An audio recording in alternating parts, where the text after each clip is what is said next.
نبی کریم صلی اللہ علیہ وآلہ وسلم نے فرمایا، حلال بھی کھلا ہوا ہے اور حرام بھی ظاہر ہے، لیکن ان دونوں کے درمیان کچھ مشتبہ چیزیں ہیں۔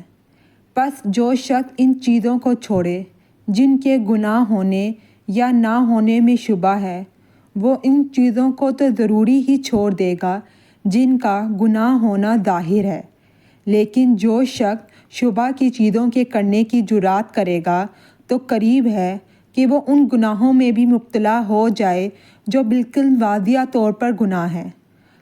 لوگو، یاد رکھو، گناہ اللہ تعالیٰ کی چراگاہ ہے۔